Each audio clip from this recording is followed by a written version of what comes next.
O que a neurociência fala sobre a adolescência?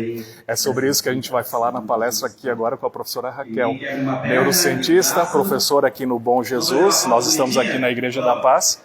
E em alguns instantes nós vamos iniciar essa palestra. Então fique com a gente, se você quiser já pode adiantar um pouco esse vídeo, se você estiver assistindo depois.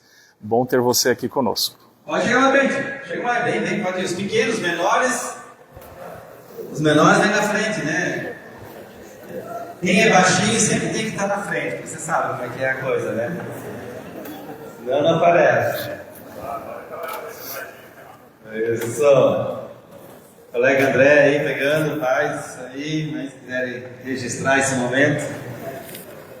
Isso, nossos confirmandos da sede. Eu estou sem o microfone, mas marquem lá a sede, tá bem? Se marcar a Paróquia da Paz, eu também gosto, tá? Aí, tirar uma foto bonita, alguma coisa, marca a gente para poder compartilhar, tá bom? Mas hoje, principalmente a sede. Agora uma bagunça, vamos lá? 1, 2, 3 e bagunção.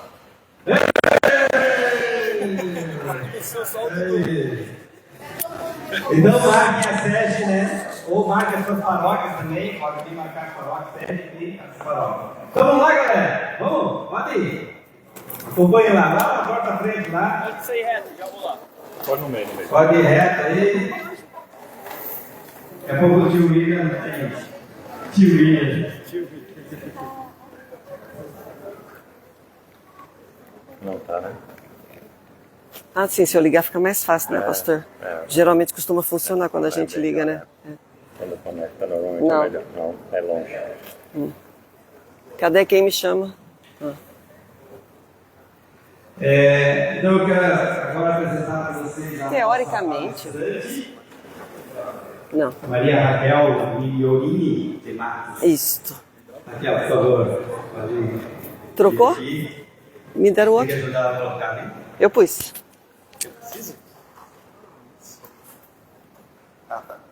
Então, Deixa eu isso. ver aonde, vou botar aqui. Então, professora Maria Raquel Migliorini de Matos.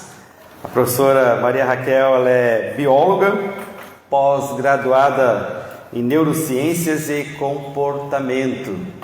Ela atua há 25 anos no Colégio Bom Jesus, né, professora? Sim. Então tem uma longa caminhada de experiência em sala de aula, em educação, em formação, e com certeza ela vai também nos ajudar a refletir esse tema tão importante, que é fundamental para as famílias, para os pais, né, no cuidado, no crescimento dos nossos adolescentes. Então, professora Maria Raquel, bem-vinda. Muito obrigada. Obrigado por você aceitar o nosso convite, ter essa disponibilidade de tempo para estar conosco e compartilhar os seus saberes aqui nesse grupo. Então, acolhemos ela com uma salva de palmas já, né? Então, bem-vinda aqui entre nós. Está contigo a palavra. Muito obrigada. Boa tarde. Pode ser que alguém tenha sido meu aluno aqui e fala, não faz só 25, mas é que eu faria 30 anos, mas eu fiquei um tempo fora, então por isso 25. É uma honra, toda vez que eu sou convidada para falar numa comunidade, eu falo disso. Que é muito bom, antes da minha fala, sempre ter louvor, oração, isso é uma graça enorme, né? Então, eu tenho uma experiência com adolescente durante toda essa trajetória de vida profissional. Eu sempre trabalhei com crianças grandes, que é mais... O pessoal fala assim, não sei como é que você aguenta trabalhar com adolescente. E eu respondo, eu não sei como é que você aguenta trabalhar com criança, porque para mim o adolescente é muito mais fácil. Eu gosto. Tá bom, sou estranha, mas eu gosto. E... por causa dos adolescentes e depois, mais tarde, como coordenadora, fazendo atendimento dos pais, eu resolvi fazer então essa pós de neurociência na PUC do Rio Grande do Sul, e isso trouxe muitas ferramentas e muita teoria para aquilo que eu já via na prática, mas não sabia explicar, né? Então, é o seu Gabriel que vai passar para mim? Por favor. A gente tem um adolescente em casa. Tem duas frases aqui que eu gosto bastante, que definem os adolescentes, que falam assim, nossos adolescentes atuais parecem amar o luxo, têm maus modos, desprezam a autoridade, são desrespeitosos com os adultos, Passam o tempo vagando nas praças, são propensos a ofender seus pais, monopolizam a conversa quando estão em companhia de outras pessoas mais velhas, comem com voracidade e tiranizam seus mestres. Algo parecido acontece, né? Desejara que não houvesse idade entre os 16 e os 23 anos, ou que a mocidade dormisse todo esse tempo. Então vamos para o próximo. A primeira frase é de Sócrates, século V antes de Cristo. E a segunda, Shakespeare, século XVII. Eu adoro trazer essas duas frases, porque o pessoal tem mania de falar assim, o adolescente hoje em dia... Gente, o Sócrates... Vamos refazer a frase do Sócrates assim, ó. E passa um tempo vagando nos celulares. E o resto tá tudo igual. Não é? E eles só não estão nas praças porque a gente não deixa, porque acha perigoso. Mas o adolescente sempre foi adolescente. Então, vou começar a campanha que vocês depois vão... No começo vocês não vão gostar, mas depois vocês vão gostar. Muita coisa do que eu vou falar, eu queria que vocês pensassem em vocês adolescentes. Porque é tudo igual desde o século V a.C., certo? Então, próximo, por favor. A gente vai falar da adolescência, que é uma mistura de reação emocional com a parte da razão e tudo isso muito tumultuado. Aqui estão algumas características que a gente observa na entrada da adolescência. Primeira coisa, que deixa a alegria infantil de lado. E isso é uma coisa que os pais sofrem bastante. Porque quando os pais chegam em casa do trabalho ou resolvem propor uma atividade, então vamos supor, você tem uma criança, aí você fala assim, vamos andar de bicicleta? Ai, vamos, aquela felicidade toda, principalmente quando a criança já sabe andar de bicicleta, né? Ou mesmo na cadeirinha, e aquela alegria toda. Quando entra na adolescência, você vai fazer um convite desse, para ir aonde? Não, a gente só vai dar uma volta. Por quê? Vai dar uma volta? Não tem outra coisa para fazer? E aí aquele negócio, pô, mas você gostava tanto, né? Ou então faz uma comida. Essa parte da comida foi para mim a que mais pegou. Fazia aquela comida assim, eu não gosto mais disso. Como assim? Era o prato preferido, era o bolo preferido. Não gosta mais? Não gosto mais.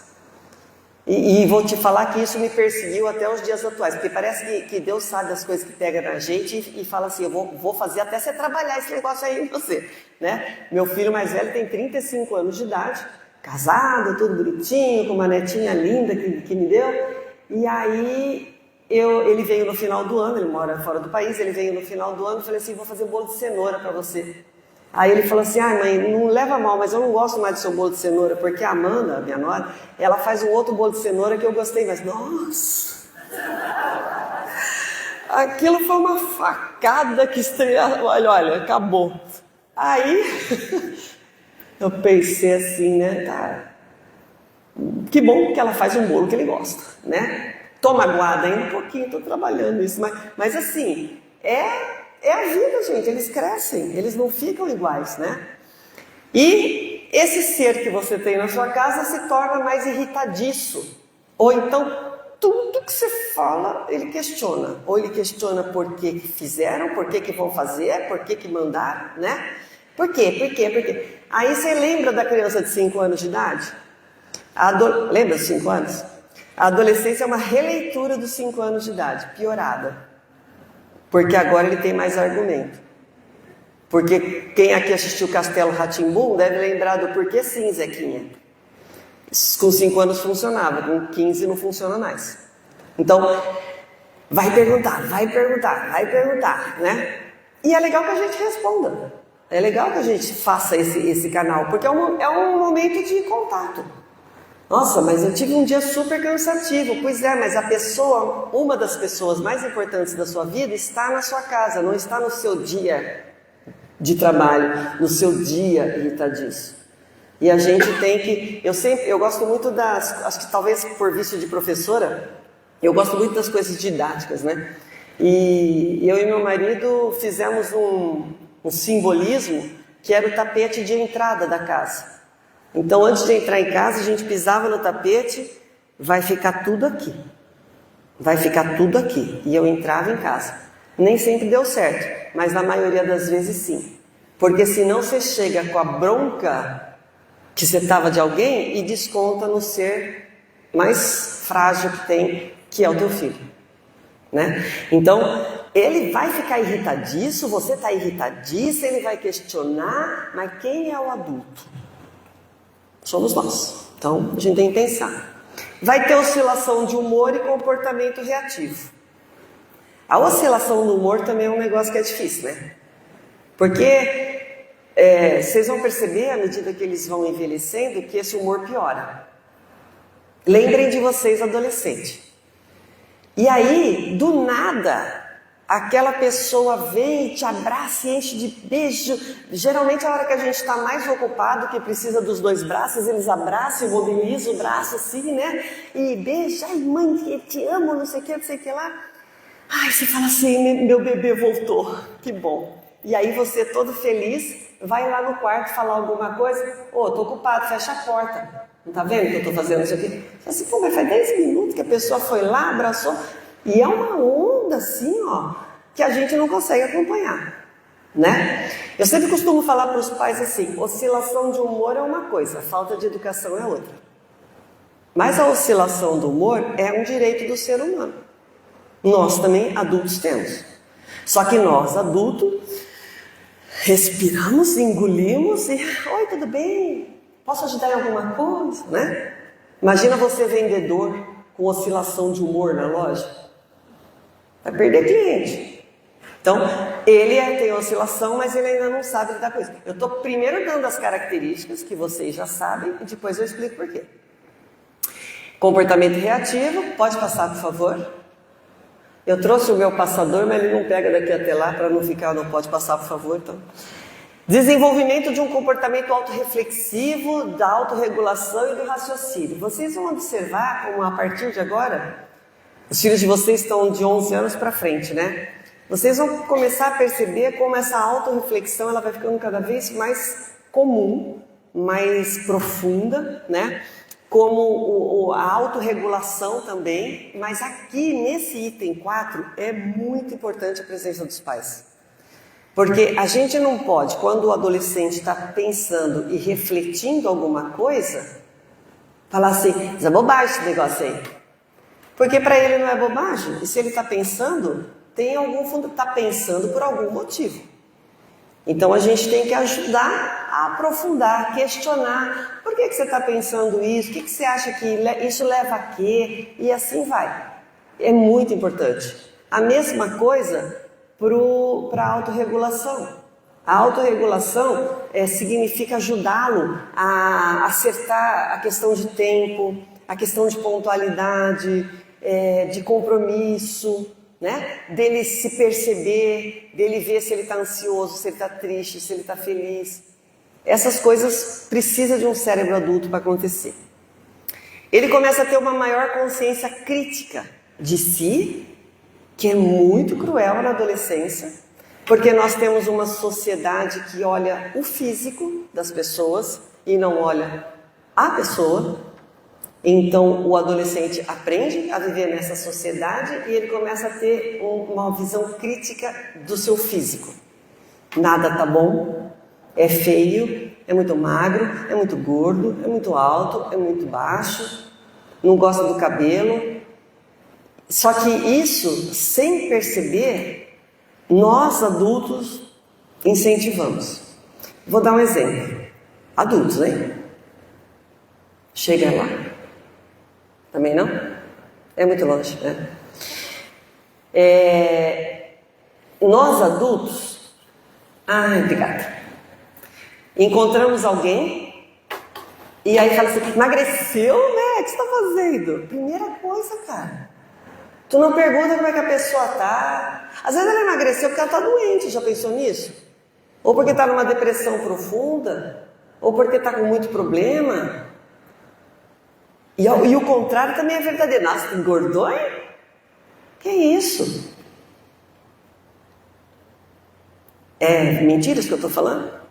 Então agora você imagina esses comentários e outros do tipo na cabeça de um adolescente que o cérebro está em formação, que a autoestima está em formação. Então é extremamente importante a gente saber disso, que ele está crítico. E aí ele faz a crítica para ele, mas aí ele também faz para os outros. Quem são os outros mais próximos? Pai e mãe. Pai e mãe muitas vezes vira saco de pancada nessa história, porque eles sabem do amor. E a gente também sabe. De novo, isso não quer dizer falta de educação. Mas o que eu quero dizer é que eles não vão chegar para os amigos e falar metade das coisas que falam para o pai e para a mãe, porque eles vão perder os amigos. Mas pai e mãe eles não perdem. Entendem? É o momento da gente fazer as intervenções. De novo, nós somos os adultos. Mas vai vir bastante coisa crítica. Até porque, nessa parte aqui... cadê o negocinho? Perdi. Mas bem nessa coisa da crítica, ele vai começar a ver os seus defeitos. Os seus. Não o dele. E ele vai ver que aquilo que vocês falam nem sempre bate com aquilo que vocês fazem. E vai ser ali que vai apontar o dedo. Porque ele está ficando um ser crítico. Isso também tem explicação neurológica. 6. Visualização das incongruências do mundo dos adultos, né? E aí, para eles, isso dá uma instabilidade enorme. Porque aquele pai e aquela mãe que até então, como criança, ele achava que não errava, agora ele vê que erra. Agora ele vê que são seres frágeis. E o adolescente, por mais que ele tenha essa força vital, essa coisa voltada para o futuro, ele se sente fragilizado. Porque ele percebe que o cérebro dele não tem umas estruturas que ele precisa. Então, quando ele percebe que os adultos não são seres perfeitos, isso é uma coisa extremamente difícil. Muitos deles partem para a agressão. Numa tentativa assim de sacudir o pai e a mãe e falar assim: me diz que eu estou errado, que vocês são seres perfeitos. É um negócio estranho, né? Daqui a pouco vai fazer sentido. Sejam fortes. E aí começam os embates. Porque ele se sente dono do saber, né? Poderoso. O pai e a mãe então eu vou aproveitar para fazer essa discussão. Eles são mais impulsivos, mais reativos e mais intensos.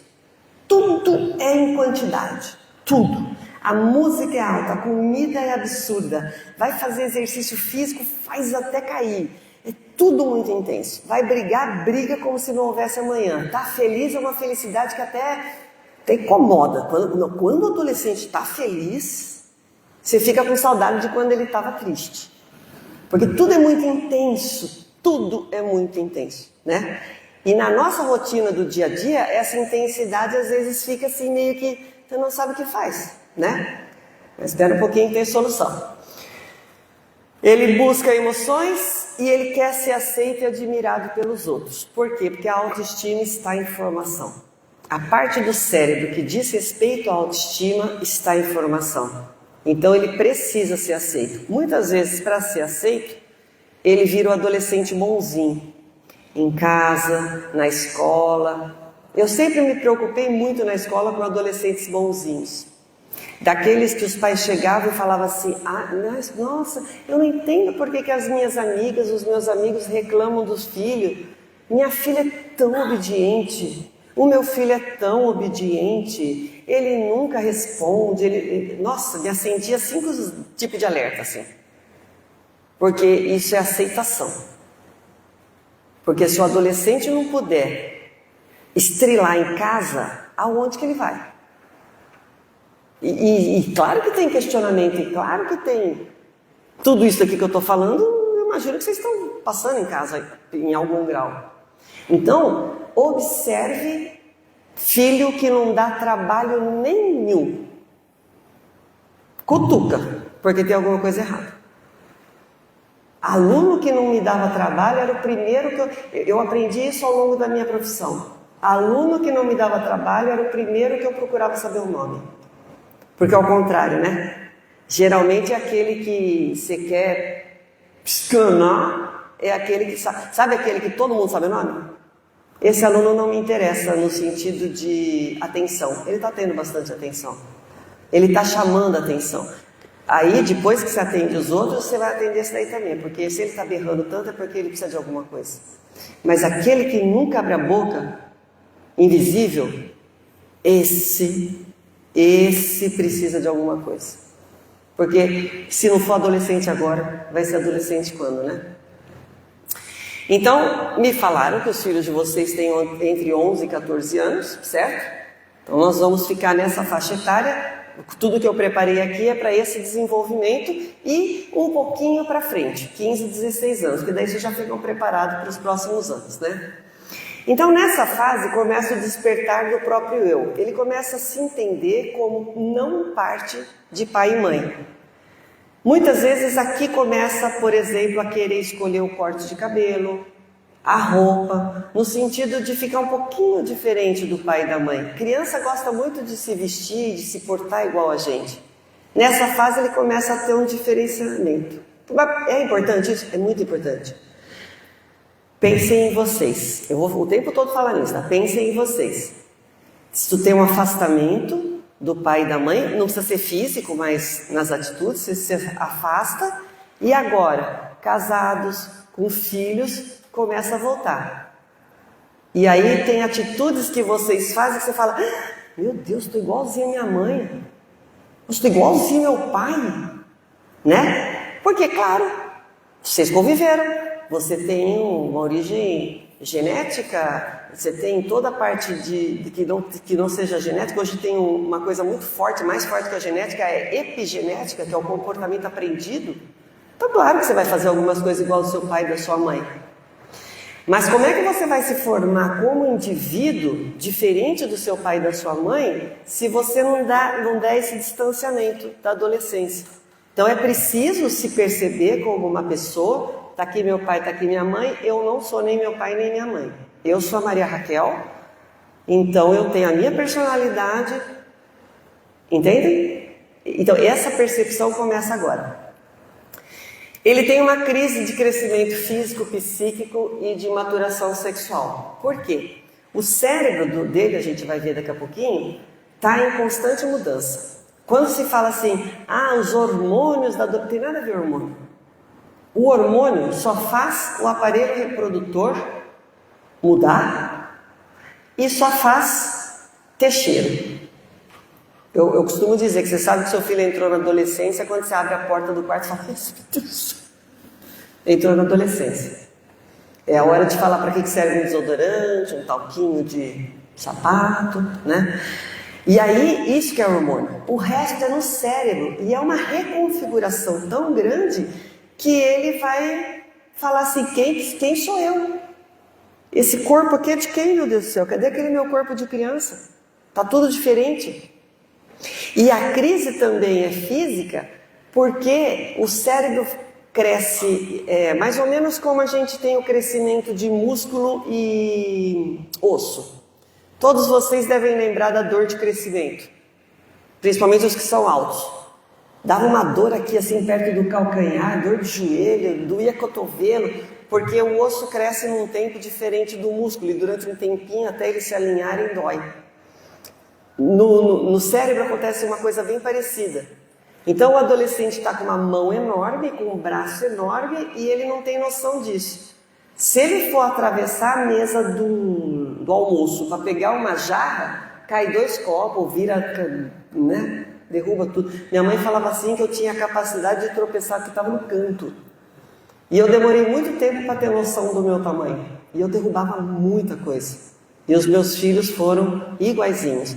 Porque o cérebro não acompanha o corpo. Dá um delay aí, tá? Ele conhece pela primeira vez as limitações e fraquezas. Então olha só, é um corpo saudável, uma potência absurda, mas que não pode fazer nada. Eu queria... Não vai. Eu acho que... Não. Mas eu estou pensando em... Então ele sabe que ele não tem autonomia para tudo. Por isso é legal a gente deixar esse lugar mais gostoso ali para o adolescente. Dá alguma autonomia. Faz análise de risco. Eu acho que isso daqui, se ele fizer sozinho, vai dar boa. Deixa eu fazer. Pode ser que dê errado.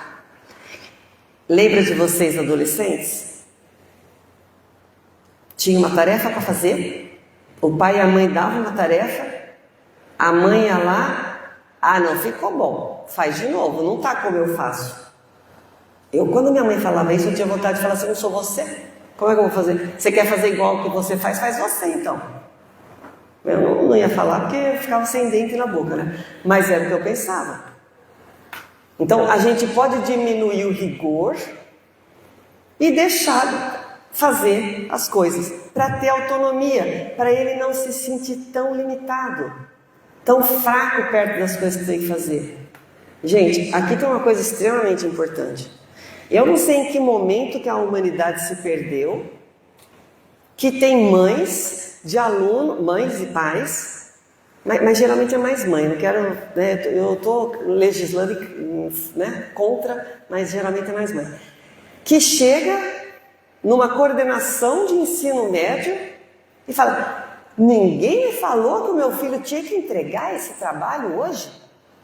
Sim, porque a senhora não estuda aqui, minha senhora. A senhora não está matriculada. Por isso que ninguém falou para a senhora. Claro que ninguém fala isso, mas dá vontade. Por quê? Porque a responsabilidade é dele, ele vai ter que chegar nisso daqui. Como é que a gente está treinando essa fraqueza e essa limitação se eu faço por ele? Uma vez, faz um tempo já, uma mãe falou assim, eu trabalhava na coordenação aqui do ensino médio. Uma mãe falou assim para mim, não, porque a minha filha mais velha, a menina tinha entrado na UFSC, aqui em Joinville, porque ela não deixou a menina ir estudar em Curitiba, então estava fazendo UFSC aqui em Joinville. Então a minha filha entrou na UFSC, né? Eu já fui lá, já conversei com os professores, já comi nas cantinas para saber qual cantina que ela deve usar ou não. Eu fiquei olhando, falei assim, eu vou perder o emprego hoje, mas não. Peguei nela assim e falei assim, faz isso não. Tu pede perdão para tua filha, você fala assim, mamãe errou, a partir de hoje você vai para a UFSC sozinha, e só vai parar de levar. E a só não vai saber de que, só não apareça mais naquela UFSC até a formatura. Percebem o risco disso, gente? O que é a cabeça daquela moça? Eu sou um incompetente mesmo. Realmente, eu sou um ser indefeso, eu sou fraca e eu não consigo nem saber que cantina que é melhor. Claro que essa mãe tinha a melhor das intenções, óbvio. É claro.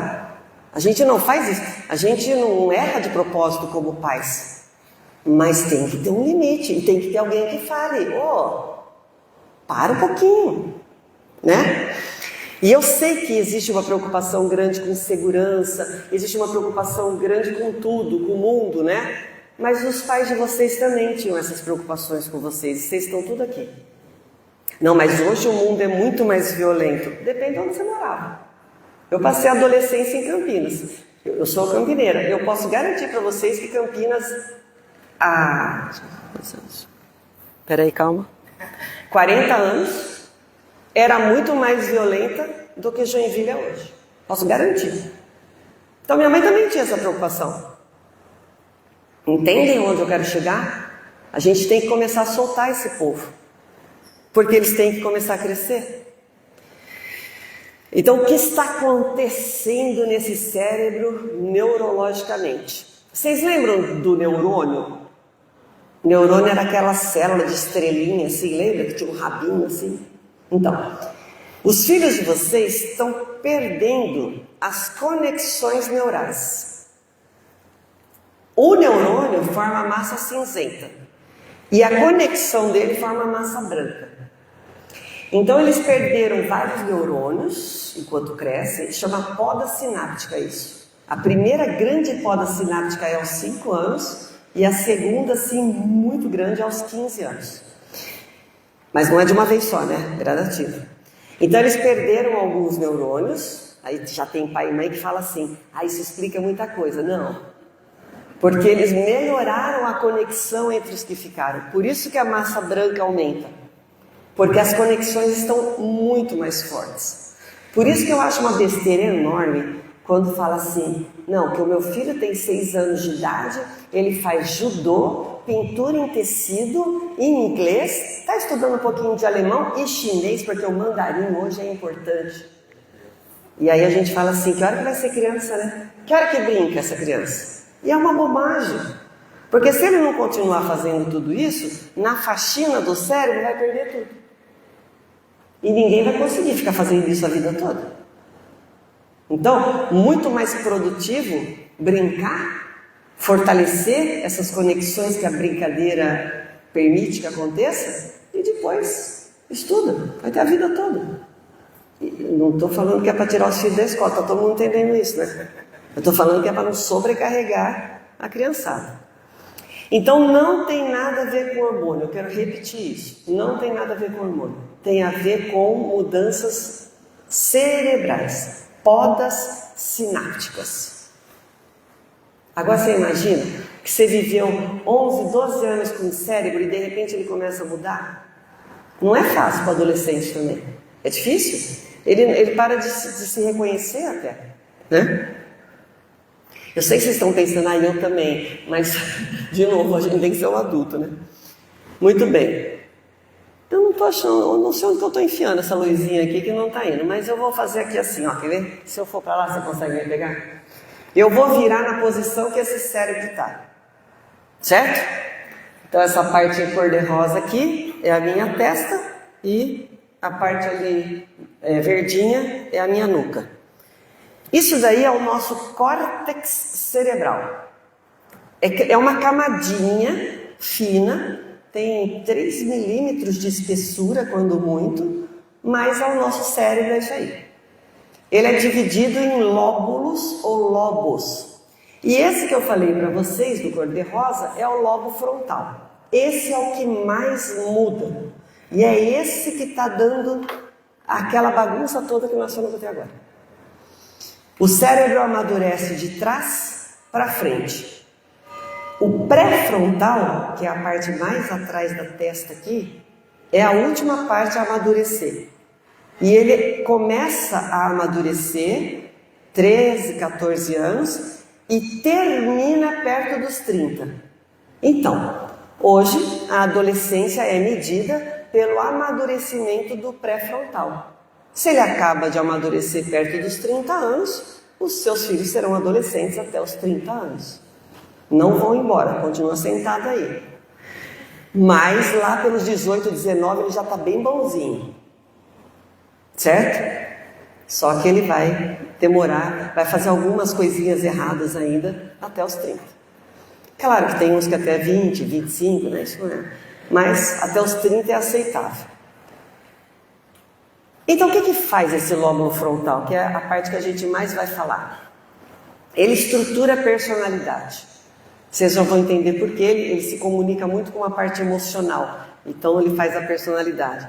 Ele elabora o pensamento. Tá, mas meu filho então até os 13 anos não pensava? Pensava, mas ele pensava com menos raciocínio lógico do que agora. Por isso que ninguém ensina exercícios de ensino médio lá no ensino fundamental, porque precisa de uma progressão. Ele tem uma distribuição de atenção e velocidade de processamento agora que começa a ficar mais rápido. É responsável também pela motivação e pelo comportamento emocional, essa parte segura que a gente já vai ver. Esse é uma parte responsável pelo julgamento e senso de justiça. É bonito de ver, né? Tudo eles acham que está sendo injusto. Isso não é justo. E aí a gente fala aquela frase feita, o mundo não é justo. É cruel falar isso, né? Porque o cara está indo para o mundo, e a gente fala assim, o mundo não é justo. Mas o mundo não é justo por causa do pecado. Justo é Deus. Mas o cérebro dele está com dificuldade de enxergar isso. Então a gente tem que ajudar aqui. E não ficar falando que o mundo é injusto. Né? Ele começou a constatar o que é justo e o que é injusto. Aí você fala que o mundo é injusto? Então, dá atenção para esse senso de justiça, porque dá para sair muita coisa boa daí. julgamento de justiça, tomada de decisões, análise de risco e planejamento. Tudo isso é feito com pré-frontal maduro. Maduro. Que o adolescente não tem. Então, tomou a decisão. Eu sei que dá vontade de falar assim, você tá besta, né? Isso tem tudo para dar errado. Mas daí você fala assim, só vou tomar uma água. Sai, toma uma água, volta, pleno. Então, não, legal essa ideia aí, mas eu acho que a gente podia pensar um pouquinho mais. Podia analisar mais. Como é que você pretende fazer isso? Sabe? Ele está amadurecendo o pré-frontal dele, não pisa em cima do pré-frontal. Porque sabe o que acontece quando a gente pisa no pré-frontal do adolescente? Não tem esses adolescentes de 45, 50 anos andando por aí? Não tem? Boyzinho. Resolve separar. Vou viver minha vida. Muda o corte de cabelo, põe botox, muda o jeito de vestir. Esse adolescente não teve amadurecimento de frontal. Por diversos motivos. Mas geralmente é porque não deixaram. Então, a tomada de decisão não se aprende de uma hora para outra. Agora, se eu nunca deixei meu filho tomar uma decisão, e se todas as decisões que ele tomou eu julguei errada, vai amadurecer como? Então a gente tem que ensinar isso. E pode ser que muitos de nós aqui, eu vou falar por mim, não vou falar de mim, vou falar de mim. Ninguém me ensinou isso. Eu aprendi a tomar decisão na dor, no abandono. Ó, Raquel, agora é você por você, com 20 anos de idade. Não foi ensinado. Vocês imaginam o tanto de coisa errada que eu fiz? Né? Então, é importante a gente saber que ele vai aprender a tomar decisão a partir de agora e ajudar, não tomar por ele. Claro que, se ele também não tem análise de risco, eu não vou deixar tomar nenhuma decisão que vai levar em risco. Agora, pintar o cabelo de alaranjado vai trazer algum risco? Não. Nem bullying vai sofrer, tá, gente? Porque se existe a cor dos cabelos que tem na escola, assim, fica tranquilo. Deixa pintar. Aí vai passar uma semana, nossa, ficou feio, né? Tu acha, filho? Ah, mas o cabelo é fácil, é só pintar de novo. Se for menino, raspa, tranquilo. Mas se a decisão foi alguma coisa que coloca a vida em risco, eu não vou deixar tomar. Mas aí eu não vou deixar tomar e assim, ó, isso é muito arriscado. Eu te amo e não vou deixar fazer isso e mais pra frente você entende por quê. E aí corta. Não é deixar fazer na louca. E eu acho muito interessante quando converso com pais e que diz assim, porque um dos maiores conflitos que vocês vão perceber daqui pra frente é com relação às profissões. A gente tem um sistema muito cruel, que é a escolha de profissões aos 17 e 18 anos, né? E aí tem pais que falam assim, não, eu tô super tranquila porque a minha filha, ela quer ser médica desde criança. Tomada de decisões, análise de risco, planejamento. Quando ela era criança, ela não tinha cérebro para isso. Como é que ela quer ser médica desde criança? Ela está imitando alguém. Ela está fazendo o desejo de alguém. Mas ela não tem a competência para isso. E vou falar uma coisa muito triste, é bonita a profissão de médico, né? Não sei se tem médico aqui. É uma profissão muito bonita. Eu não dei conta. Eu até queria ser médica. Mas eu trabalhei em hospital como técnica de laboratório. Eu não dei conta. Eu chegava em casa acabada com cada paciente. Não consigo fazer a separação. É linda a profissão. Mas vocês sabem o tanto de médico que está perdendo a vida por suicídio, por uso de drogas pesadas, porque não está dando conta da profissão. Porque é pesada mesmo, é difícil. Eu estou acabando de ler um livro agora, não sei se vocês já viram, A Morte é um Dia que Vale a Pena Viver, da Ana Cláudia Quintana, acho que é o sobrenome dela. Leiam, muito interessante. E ela é médica, né? E ela fala dessas dores da medicina. Então, assim, não tem como uma criança falar assim, eu sempre quis ser médica. Eu estou falando da medicina porque, gente, com 25 anos de sala na verdade 32 de sala de aula, 25 daqui da escola, e eu já vi tanto ex-aluno lá para frente que eu não queria ter visto ele daquele jeito. E eram alunos brilhantes, entraram fácil no curso de medicina, não conseguiram sair. Entendeu? Então, não cobre do seu filho que ele analise risco, que ele tenha planejamento, mas ajude a planejar, ajude a analisar riscos. E quando não tiver jeito, quem que é o frontal? É o teu, porque ele não tem. O controle das emoções e os impulsos também ficam aqui, estão começando, né? Então, o controle da emoção, nós vamos ver que a gente precisa de uma outra parte do cérebro para isso, mas o controle de impulso e de emoção acontece com o frontal maduro. Por exemplo, aconteceu essa semana ainda. Eu estava certa, na minha faixa não tinha o pare. Aquele binário ali que fizeram no Dom Bosco, né? Todo mundo deve ter uma experiência interessante para contar ali. Mas na faixa que eu estava não tinha pare, não parei. Fui. O fulano veio, mas, cara, era às 15 para 7 da manhã. Mas ele veio, buzinou, xingou, fazia assim. Aí eu olhei, né? Eu não fiz nada errado. Tá tudo certo. Eu até pensei em buzinar, falei, não vou buzinar, não tinha nada, né? Vai saber como é que tá a vida da pessoa para estar nessa raiva toda essa hora da manhã, né? Mas eu pensei, e eu analisei, e eu decidi que eu não ia estragar meu dia com aquilo. Por quê? Porque eu tenho frontal. Aquele fulano pode ser que não tenha. Mas quantas vezes a gente vê acidente de trânsito, que a pessoa desce, mata o outro, olha, quantas histórias tem disso, cara? Dá tiro, esmurra, quebra o carro, xinga, persegue, né? Quanta gente com criança no carro sai perseguindo alguém que deu uma fechada. Essa pessoa não teve o amadurecimento do frontal. Ela não consegue controlar o seu impulso provocado por uma emoção. Então a gente precisa também aprender isso. E a gente tem, uma vez aprendido, que ensinar os nossos filhos. Uma vez o meu filho adolescente foi assaltado, e aí ele estava na bicicleta novinha, ganhou de Natal, foi assaltado em março.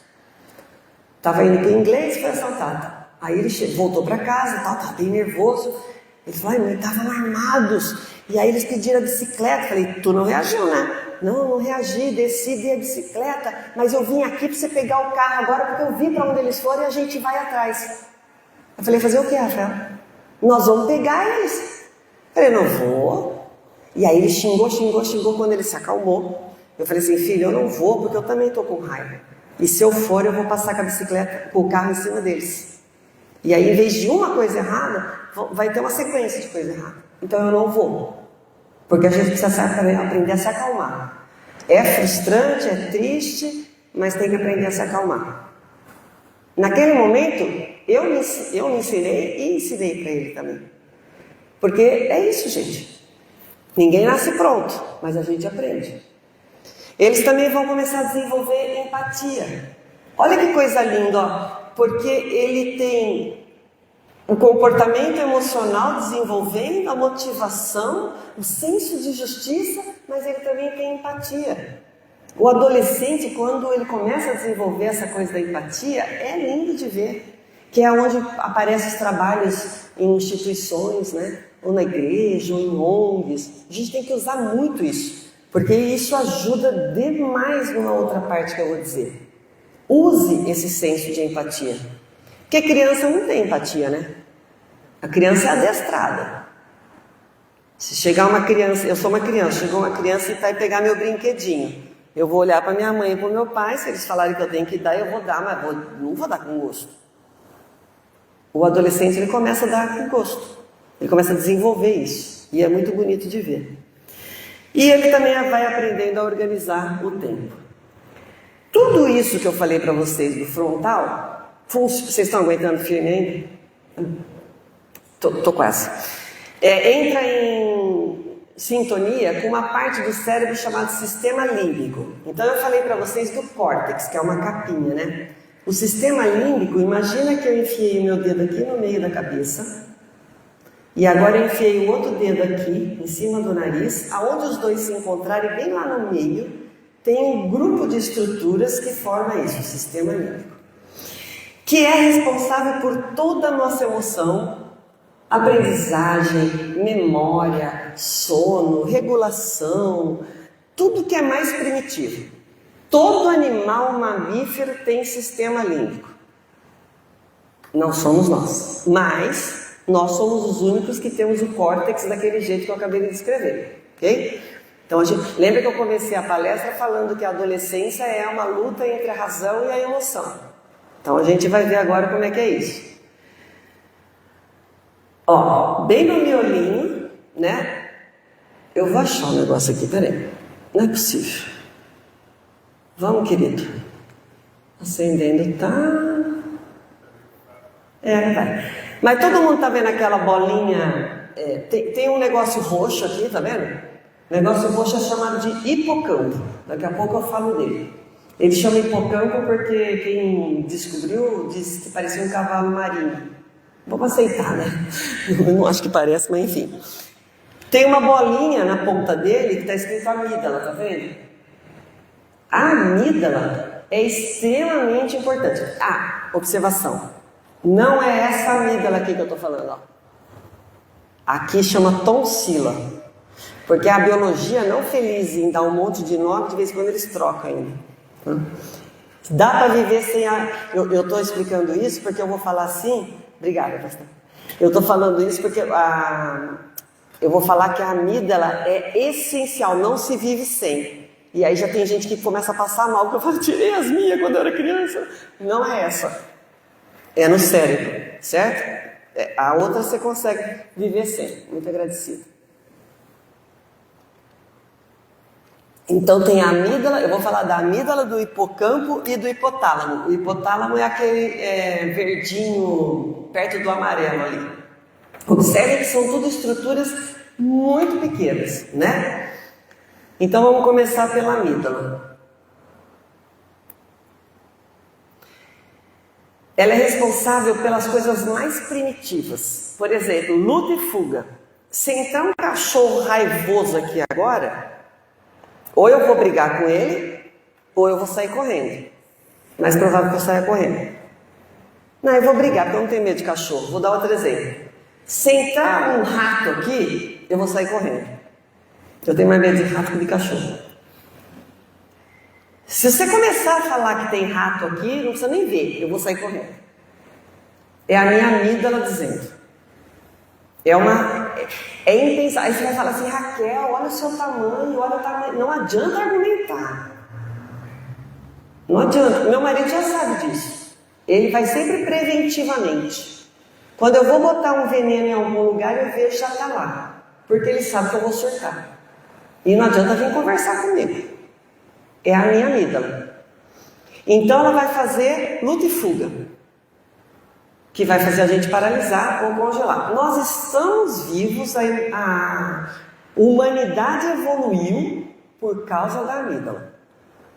Porque a gente lutou, porque a gente viu o risco, porque, né? Mas se eu pensar num cachorro, ele também tem amígdala, então, certo? O próprio rato, sei lá, um gato, qualquer bicho, né? Porque é primitivo. Antigamente até chamavam de cérebro reptiliano, hoje não se usa mais esse nome. Então, ela é responsável pelas nossas respostas emocionais, comportamento, controle da agressividade. Mas a amígdala, ela é formada sem que a gente perceba. Então, por exemplo, uma pessoa que tem medo de tempestade, totalmente irracional. Se a gente está aqui dentro e cai o mundo lá fora de tempestade, a água não chega aqui, não tem perigo. Tem para-raio aqui na igreja, não tem perigo. A pessoa vai sair correndo, vai entrar no carro, vai chegar em casa, vai se esconder e não tem argumentação. Por que isso? É alguma emoção que foi marcada na amígdala dela e que aquilo fica, que ela não esquece. Possivelmente eu tenho alguma coisa com o rato também que eu não me lembro, né? Porque senão não teria tanto medo assim. E que dica que isso dá? Agora para quem tem criança também. Presta atenção nos medos. Já falei que você que não tem bicho nenhum embaixo da cama, vai deitar. Sai daqui da minha cama e volta para o seu quarto. Eu já falei para você que esse negócio não tem perigo. Já disse para parar de frescura. Vai! Sem acolhimento nenhum. Nenhum. A amígdala registra. E aquilo vai voltar todas as vezes que os estímulos vierem. Porque é interessante que ela traz estímulo bom. Eu coloquei ali algumas coisas que despertam a amígdala. Cheiro, som, imagem. Sabe aquela coisa assim, você chegar num lugar e falar assim, ai, que cheiro da casa da minha avó. Sabe? Aquela coisa boa, né? É a tua amígdala falando. Despertou uma memória boa. Mas a pessoa pode falar assim, ai, que cheiro da casa da minha avó. De um jeito ruim. Porque teve coisa lá na casa da avó. Então a criança percebe coisas que muitas vezes a gente não vê que ela percebeu. Por isso que é importante o acolhimento. Tá com medo? Vem cá, mãe e pai estão contigo. Eu vou te mostrar que não tem risco, mas eu vou ficar com você, até o seu medo passar, até você adormecer, até... Isso demanda da gente, né? Porque, de novo, a gente tem dias cheios. E às vezes tudo que você quer é chegar em casa, tomar banho e dormir. E pode ser que não dê para dormir. Mas eu quero dizer para vocês que vale a pena o esforço. Porque a amígdala trazendo memórias dolorosas constantemente é muita terapia para resolver. E registra. E agora ela está ligada ao hipocampo e ao hipotálamo. Vamos ver o que os dois fazem. Vamos, filho. Força. Não foi. Passa para mim, por favor. O hipocampo é o nosso lugar de memória, é o nosso elefante. Memórias de curto prazo e de longo prazo. A de longo prazo é aquela para sempre.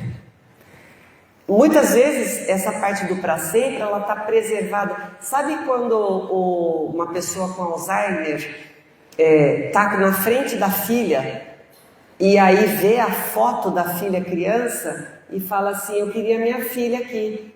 Aí a filha adulta fala, eu tô aqui, mãe. Você não é minha filha, esta aqui é minha filha. Todo mundo já deve ter visto história assim. Porque o hipocampo é o último a ser totalmente degenerado. Quando ele entra num processo de degeneração do Alzheimer, o hipotálamo, que a gente vai ver daqui a pouco, entra junto. Daí já é aquela parte da doença que já não consegue fazer mais nada. Mas essa parte da lembrança, esse guardar coisas, está muito associado à emoção. E quando eu faço capacitação para professores, eu sempre falo isso. Traz emoção para a tua aula. Dosa, né? Porque emoção é um negócio que você tem que saber mexer.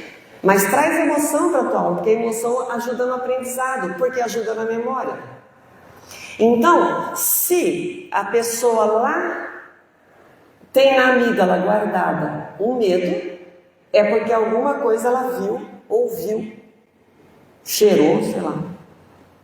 Né? Algum estímulo ficou guardado no hipocampo. Ele também é um lugar que tem da nossa noção espacial e é um lugar que mais tem neuroplasticidade. Agora que eu vou fazer um parênteses, parar de falar para pais e falar para pessoas que, independente de ser pai ou não. O hipocampo se perde, mas ele consegue regenerar com exercício físico, boa alimentação e o uso da memória. Portanto, você que tem mania de botar no Google Maps qualquer lugar onde você vai, mesmo que você saia do caminho, tire esse hábito. Ai, mas eu vou me perder. E daí? Se perde, depois você acha. Dá uma volta, pergunta, sei lá. Né? Mas esse exercício é extremamente importante para a memória. Porque você não deixa o teu hipocampo parar de produzir células novas. O exercício físico é um baita de um aliado. Mas não estamos falando de exercício físico, eu já vou deixar isso bem claro, aquelas duas comadres que vão andar e... Não é isso. É exercício físico. De chegar e fazer poça de suor onde você parou. Né? Não é sair para passear. Nossa, eu ando tanto em casa, nossa, faço toda a limpeza da casa, baita de exercício. Não é. Não é. É fazer exercício. Eu não vou mais ficar escrevendo, vocês estão me entendendo, né? Eu não tenho tempo para isso. Nossa, eu tenho uma vida muito atribulada, não dá tempo de fazer exercício. Porque tá errado, a primeira coisa que você faz no dia é o exercício. Daí o resto você encaixa. Eu não tenho tempo. Então vai guardando dinheiro para o cuidador. Eu esqueci de avisar essa parte, pastor Marcos. Eu sou direto. Mas vai precisar de cuidador. E vai ser mais cedo do que vocês pensam. Porque nós não somos feitos para ficar parados. Não somos feitos para isso. E tá dando ruim, né? Vocês estão vendo que tá dando ruim. Né? Muito bem. Agora vamos para o hipotálamo. Passa para mim, por favor. Obrigada. O hipotálamo, meu professor de anatomia falava assim, o hipotálamo é a razão de viver. Você quer fazer uma declaração de amor para alguém, você fala assim, esse é o hipotálamo da minha vida.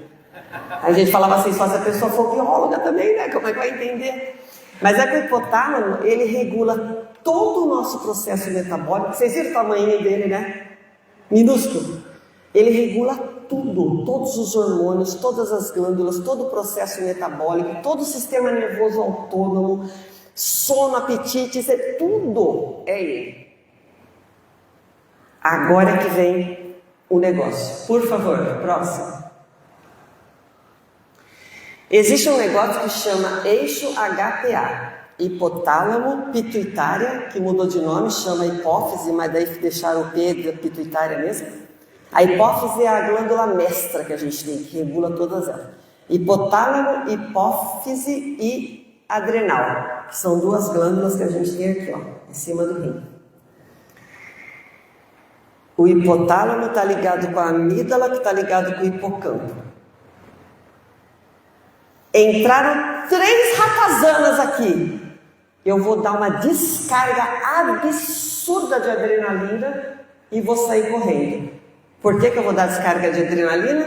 Porque a adrenalina é produzida nessa glândula adrenal. E por que eu vou fazer isso? Porque eu tenho medo de rato. E o meu hipotálamo sabe que eu tenho medo de rato porque ele conversa com a amígdala e com o hipocampo. Então ele vai fazer, foge! E aí depois que eu correr, alguém vai gritar, era de pelúcia os ratos. Entenderam? Não dá tempo de pensar. Não dá tempo de pensar. Isso é bom?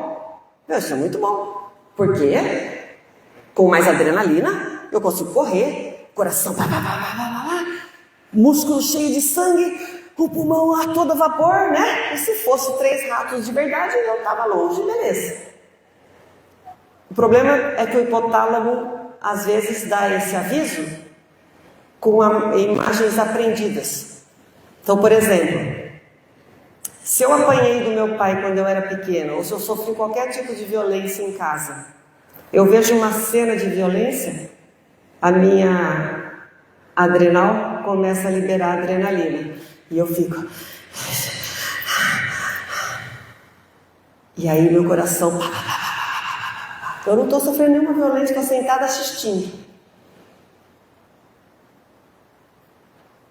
Comecem a pensar nas coisas que aceleram respiração e batimento cardíaco em vocês. Por quê? Porque a gente precisa aprender a desligar esse eixo. E por que eu estou falando disso agora? Porque esse eixo tem que ser desligado na adolescência. Porque senão vão ser adultos que vão ter crises nervosas de ansiedade, de depressão, de diversos fatores, por coisas que estão na memória. É o momento da faxina. Agora, eu não quero que vocês saiam daqui também e façam uma inquisição com os filhos de vocês.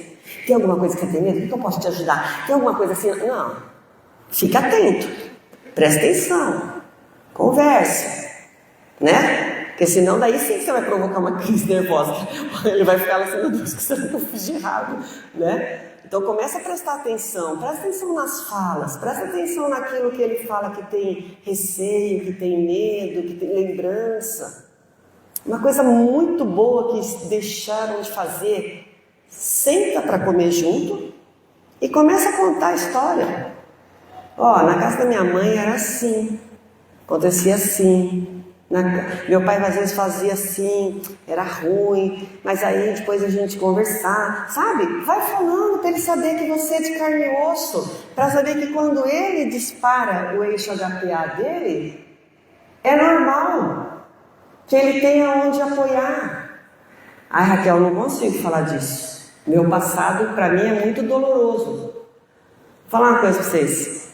Eu fui fazer terapia o dia que eu vi no olho do meu filho o meu medo. Aí falei, deu. Agora não interessa se tem dinheiro, se não tem dinheiro. Eu tenho que quebrar isso daqui. Porque senão a gente fala assim, o meu avô era assim, o meu pai era assim, eu só... Não, gente. Chega uma hora que tem que quebrar isso. E para quebrar isso a gente tem que estar atento. Tem que olhar, tem que prestar atenção, tem que escutar. Né? Por favor, próximo. Então, está relacionado com tudo isso, como eu estava falando. Problema de memória, né? Geralmente aqui é por causa do Alzheimer, depressão e ansiedade, acho que todo mundo entendeu por quê, né?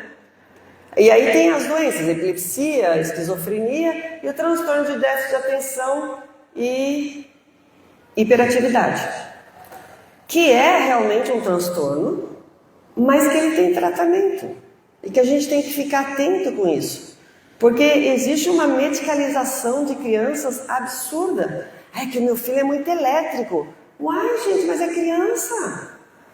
Dá atividade. Observa. Claro que tu vai procurar um diagnóstico. Mas não fica preso nisso daí. Porque nós estamos matando essas crianças de tanta Ritalina, Venvance, etc.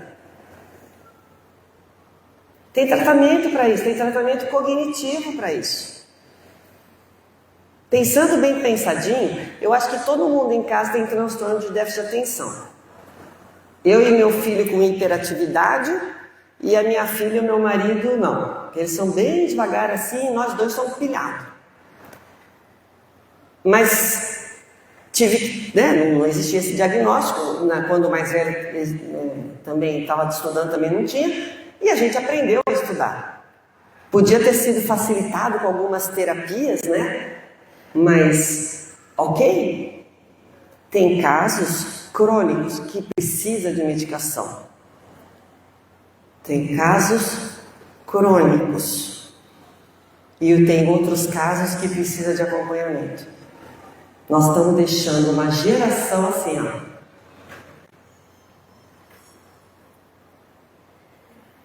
É ou não é? Então, outra coisa que precisa de atenção. Por favor, próximo. Sejam fortes que eu estou terminando. E junto ali, perto, entre o sistema límbico, a amígdala ali, ó, e entre o pré-frontal, tem um lugar que chama núcleo accumbens. Pode passar, por favor.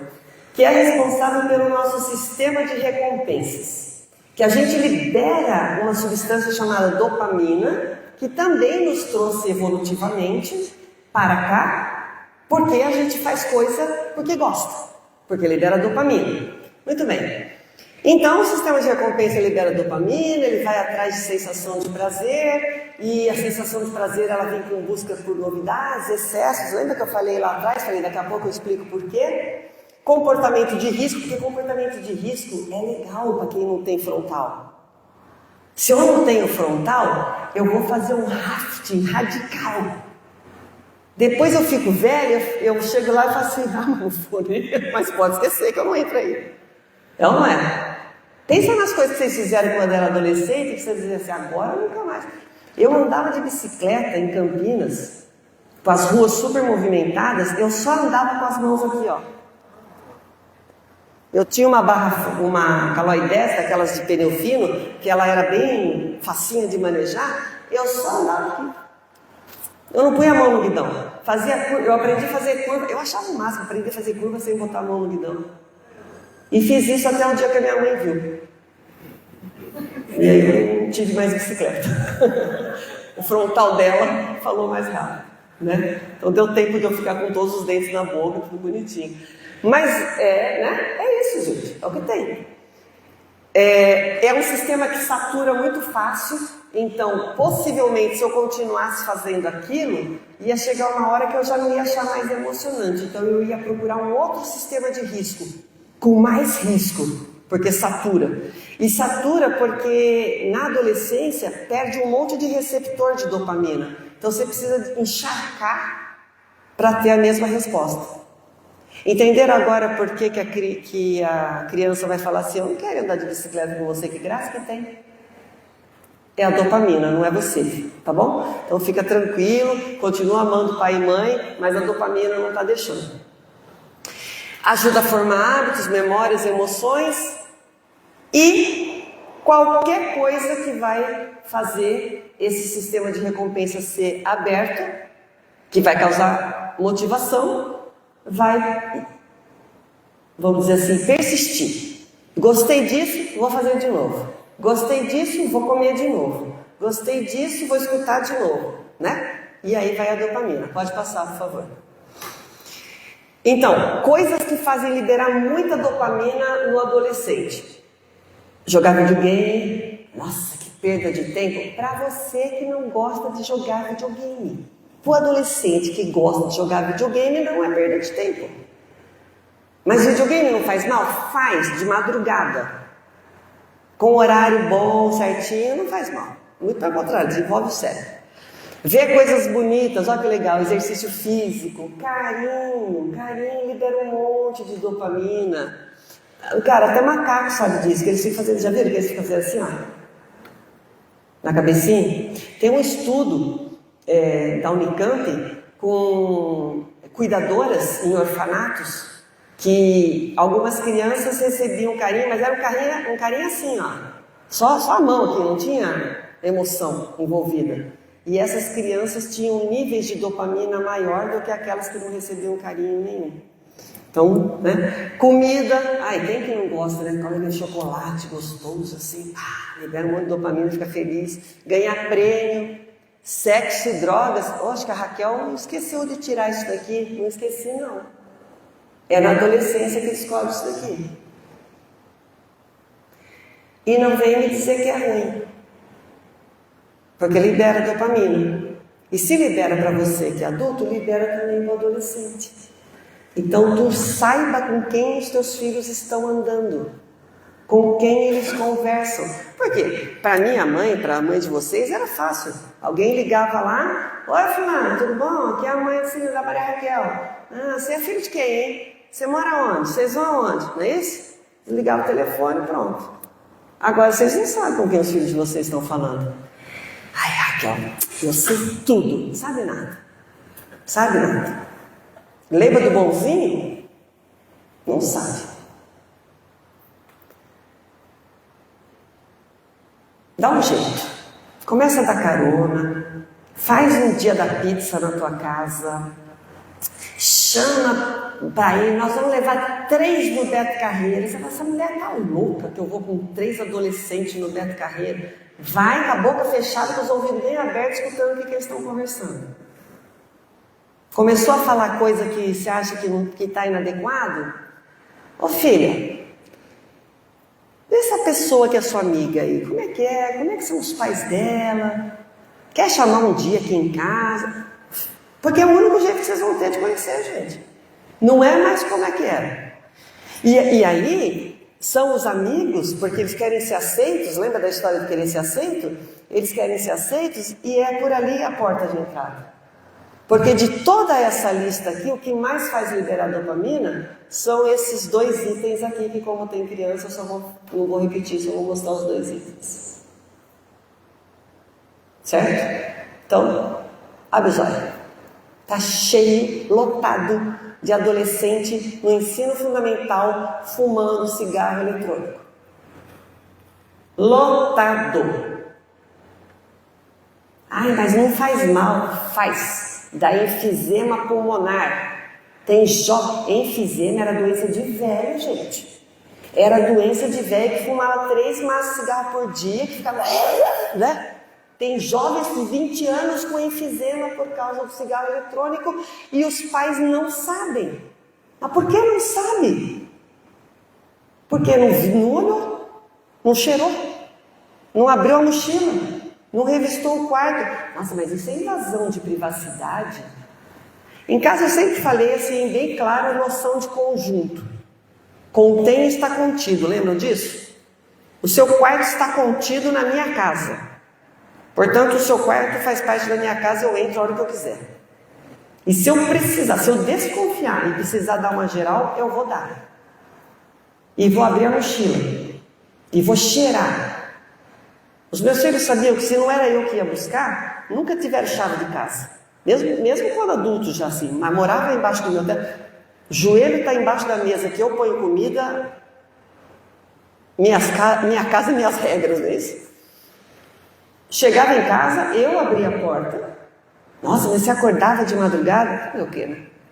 Tem filho? Acordava de madrugada. Cheirava de cima e embaixo. Eu sou filho de alcoólatra. Eu sei se pelo cheiro se a pessoa bebeu bebida fermentada ou destilada. E sei mesmo. E eu dava... Eles mesmos já faziam. Eles faziam assim, vai, revista. Já... Passou da conta, hein? Bebeu aonde? Com quem? Aí já vinha o ficha. Pergunta se eles reclamam hoje. Não. Eles foram cuidados. Isso é cuidado. Não é invasão? Não. Não é invasão. É cuidado. Bom, arte também e fazer o bem também. Aí lembra que eu falei que o jovem está desenvolvendo empatia? E fazer o bem a outras pessoas libera dopamina? Então bota a criatura para fazer o bem. Põe o trabalho social. Não tem cesta básica para montar lá na igreja? Não, pastor? Então, bota o fulano para montar a cesta básica. Eu não quero. Não vai sem querer. Mas depois lá ele vai querer, entendeu?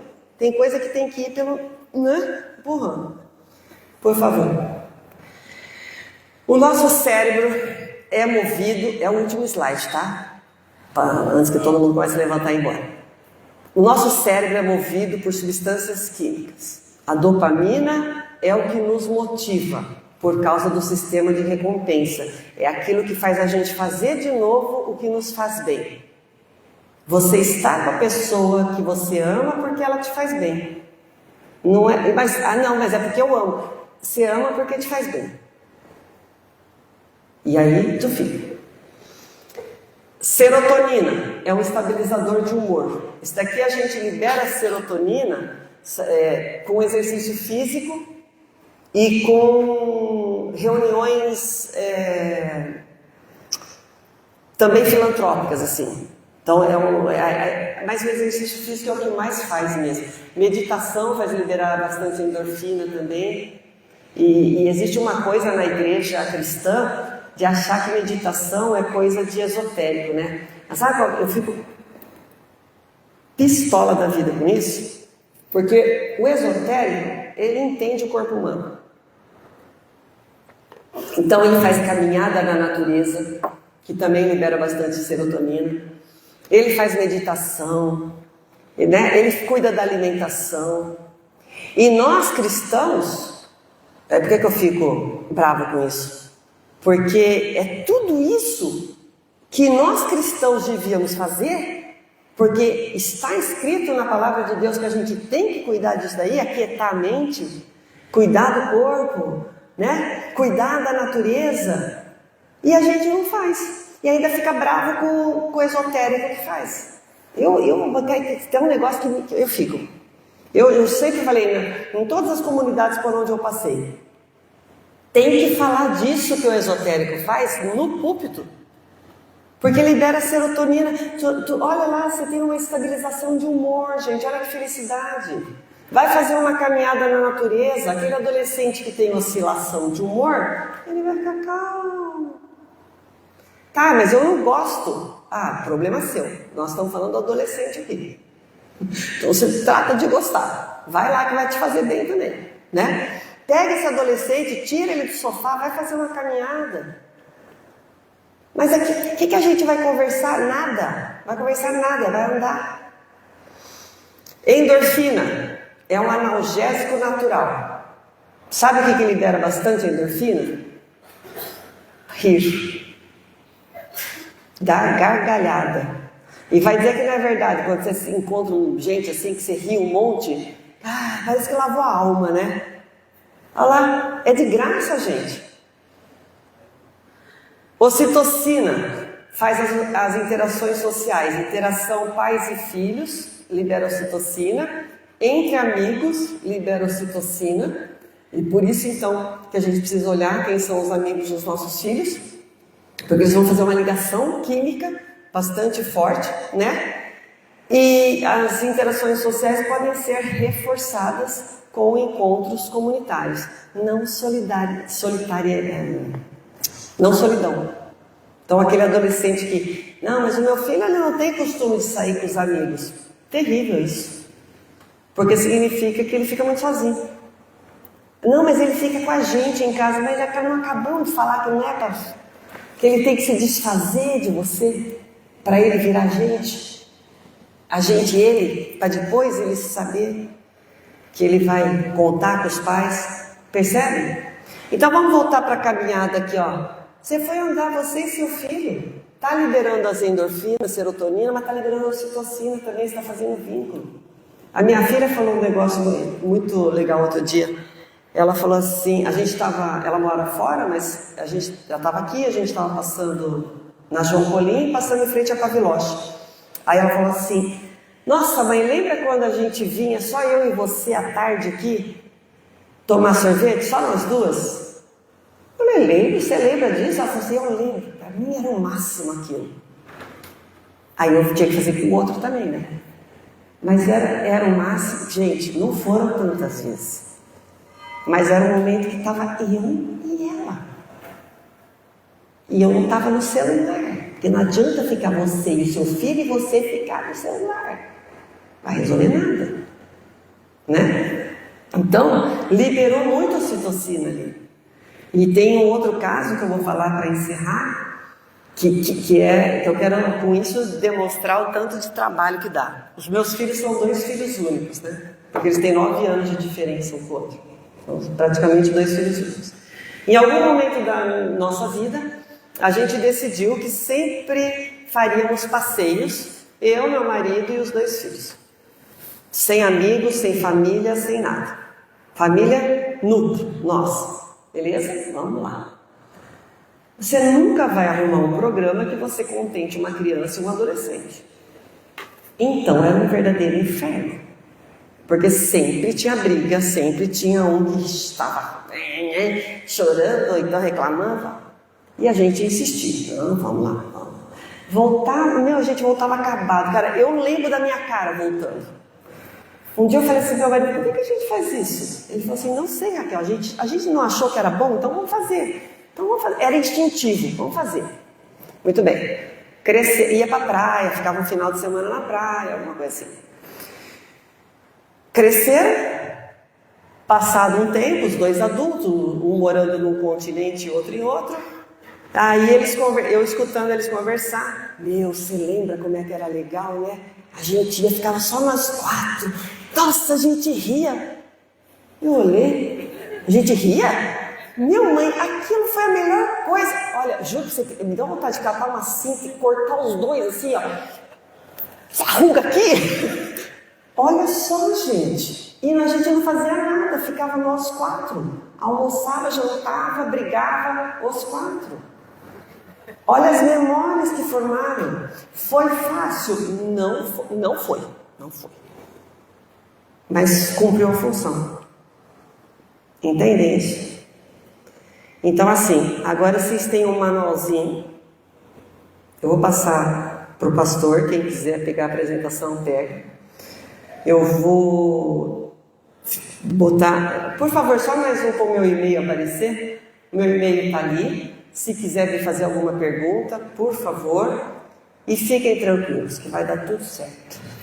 Eles vão sair da adolescência, eles vão virar filhos maduros, eles vão se sentir amados e vai dar tudo certo daqui para frente.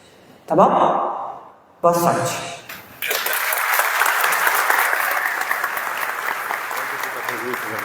Ah, pode.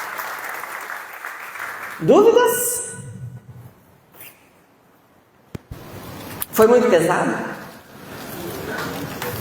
Ninguém está se sentindo amado. Oi, tudo bom? Foi minha aluna, não foi? Olha lá, tá vendo? Fala sempre minha aluna. Eu fui da primeira turma aqui do Bonja. Foi antes de eu ir embora, né? Foi da época que Não ensinava não genética. Não vou falar o Essa foi ano. minha aluna. Aprendi genética e lembro até hoje. A minha dúvida é o seguinte: o que a gente aprendeu, né? Por exemplo, aquele eixo dos 3 da hipófise. O HPA. Isso. Como desfazer?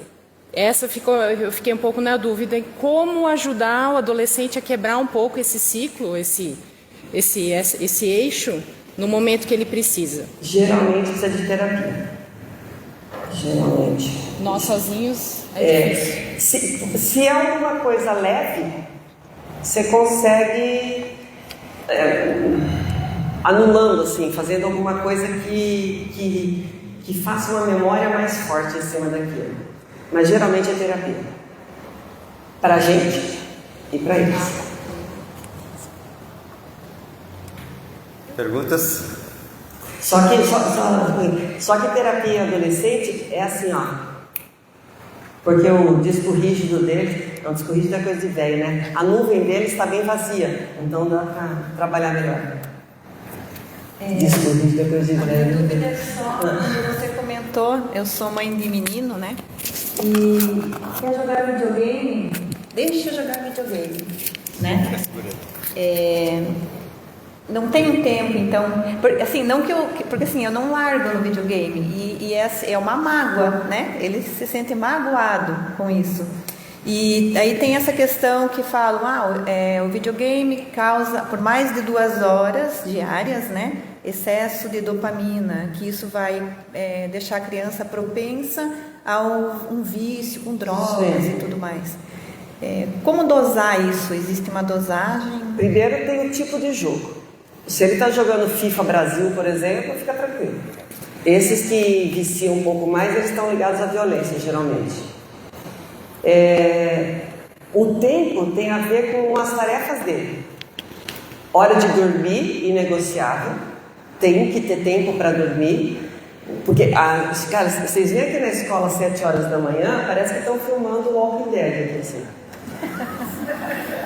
A alma chega lá pelas 10 horas, assim. E ele chegou às 7, a alma chega às 10. Então, assim, estão indo dormir tarde. E geralmente é por causa do videogame. E a tarde Exatamente. Então tem que ser assim. O dosado tem que ser assim. À tarde ele teria que estar fazendo o quê? Tarefa de escola. Fazendo alguma coisa de casa. Isso é muito importante também. Eles têm que ter tarefa de casa. Eles comem lá. A roupa suja é lá, né? A casa é suja. Eles têm que ajudar em casa. Isso ajuda muito nesse processo. Depois que ele fez tudo isso, não vai sobrar tanto tempo no videogame. Daí, beleza. Mas se ele não faz nada, aí fica bastante tempo. E realmente, muito tempo de tela, excesso de ativação de tela faz realmente liberar mais dopamina.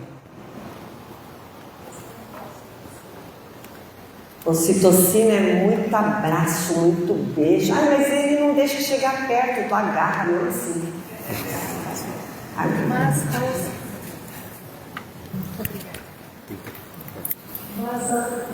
Pode falar.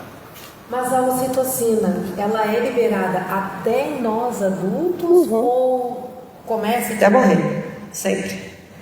Então, a diferença é que dele não vai mais ser tanto com vocês, vai ser mais com os amigos, porque com vocês o sistema está já ok, então ele começa a liberar com amigos. Mas na hora você comentou que a ocitocina naquela situação de amigos. né? E se nós temos atividades, né?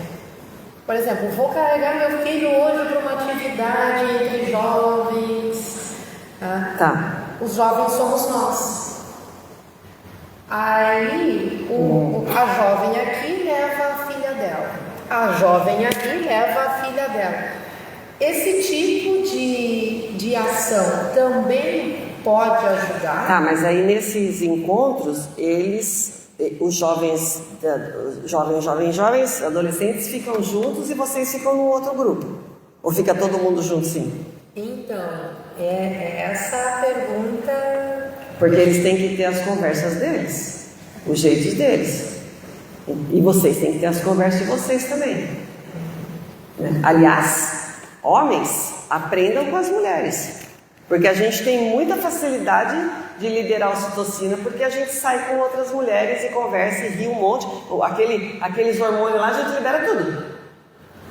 Eu não sei qual que é a dificuldade. Não, mas eu jogo bola com os meus amigos. Tá, e quando você tá jogando bola, você fica... você sabe o que me aconteceu essa semana? Não faz, né? Você tá jogando bola, você tá jogando bola. Legal jogar bola também. Mas conversar, falar... Então, assim, não tem problema sair tudo em grupo. Mas desde que, em um determinado momento, as conversas fiquem separadas para que os vínculos também sejam formados. Entendeu? Então é a questão de vínculo afetivo e social. Isso mesmo. Não é só o vínculo de amizade. Afetivo e social. Exatamente.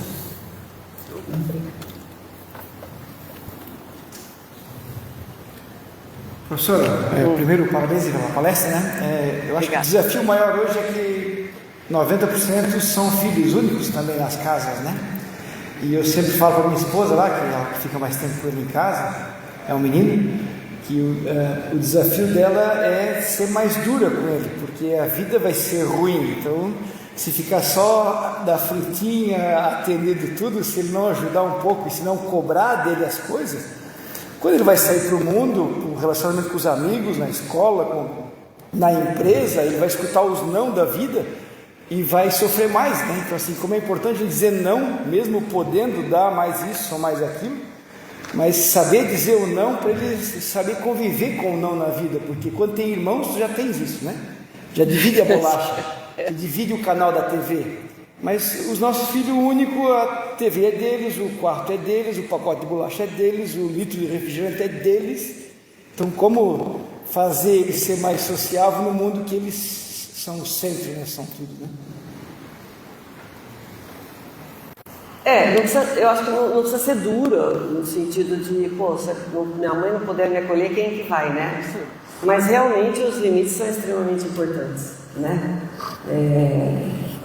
Não é porque é filho único que tem que ter direito a ter tudo, né? De novo eu reforço, as tarefas em casa, como elas são essenciais para a formação para saber como é que é a vida, que não é tão mole, né? E assim, a partir do momento que já tem uma certa autonomia, agora você vai de ônibus para a escola, agora você vai a pé, você vai, não sei, vai soltando, né? Não precisa realmente comprar tudo, dar tudo, vai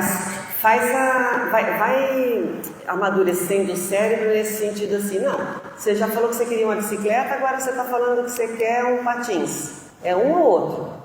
Eu quero os dois não vêm. Mas eu vou pedir para minha avó, meu filho fazia muito isso, eu vou pedir para minha avó, se a sua avó te der, ela não pisa mais aqui. Aí ele falava assim, imagina que você vai fazer isso, aí a irmã falava assim, meu filho uma vez perguntaram para ele, quem que é mais bravo? É o seu pai? É o tio Renato ou o tio Carlos? Aí, não, é a sua mãe, a tia Silvia ou a tia Ana? A minha mãe. Quem que é mais bravo, seu pai, o tio Carlos ou o tio Renato? A minha mãe. Então assim, não sei se eu tenho muito orgulho disso, porque eu acho que eu fui brava demais, mas a gente pode dar uma tesourada, né? Sabendo que é filho único. Agora, preparar para esse mundo lá fora. Não precisa ser ruim como o mundo lá fora vai ser.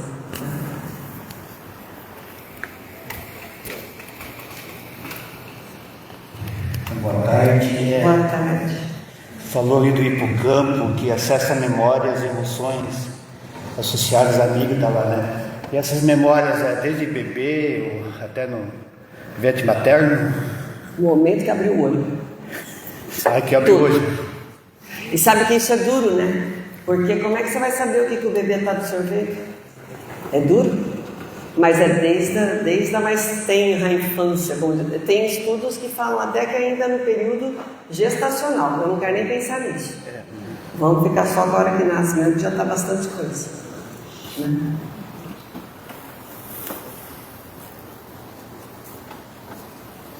Mais alguém? Gente, errar nós vamos.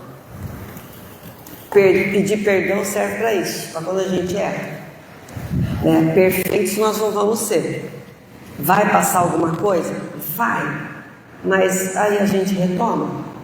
Por isso que é importante estar atento. Por isso que é importante a gente conhecer os filhos. Não achar que conhece, conhecer realmente. Você só conhece se você deixar de falar, se você escutar. Né? Deixar que os filhos conheçam vocês. Eles têm que saber onde eles estão pisando. Né? Falem de vocês. Falem da adolescência de vocês. Filho, eu estou entendendo isso daí que você está falando. É duro mesmo. Eu lembro que eu passei por um negócio parecido. Se você fez muita coisa errada, você omite algumas coisinhas. Mas fale de como era difícil. Porque era mesmo. Eu vou te falar que nem que desse meu peso, que não é pouco em ouro, eu queria ser adolescente de novo. É muito difícil.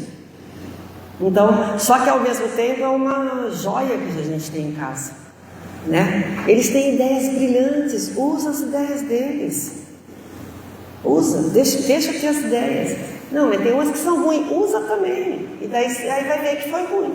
E aí ajuda a ter ideia boa, né? Conviva. Porque eu gosto de falar isso quando eu dou aula para os terceiros, quando eu dou palestra para os pais dos terceiros anos, né? Eles estão indo embora. Os de vocês têm 11, 12, 13 anos. Cara, 5 anos passa voando. 10 anos passa muito rápido. Eles vão embora. E é bom que vá. Ai, não, eu quero que fique aqui em Joinville, que fique morando em casa. Está louco, você está louco? Como é que vai crescer? Deixa ir embora. Deixa ter a casa dele. Hoje a minha filha limpa uma casa que é uma beleza. Pergunta se quando morava comigo era assim. É isso? Você aprende fazendo, né? Então, aproveita a presença deles. Cria memória. Lembra dos meus finais de semana temerosos e crie memória. E foi ruim para mim. Foi ruim para o meu marido, mas os alvos eram eles, e eles aproveitaram muito. Agora eu saí, eu sou o meu marido e está tudo certo. E aí a gente sente saudade que eles saíram junto, né? Só que agora não sai mais junto, porque é difícil juntar todo mundo. Percebe? Então é isso. Força que vai dar certo. Muito bem.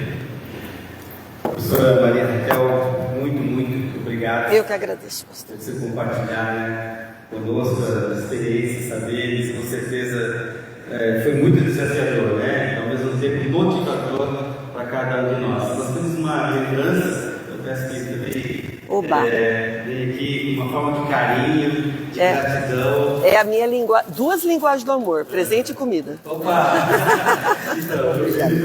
Gratidão. Obrigada, gente. Muito obrigada. Se você botar aqui, vai tomar do seu marido aí. 3 linguagens do amor, então. 3 linguagens do amor. Muito bom. Gente, nós estamos então agora para os finalmente do nosso encontro, mas aqui dentro da igreja, né? Daqui nós vamos dar uma olhada, ver como é que estão os nossos adolescentes, se eles já terminaram as atividades ali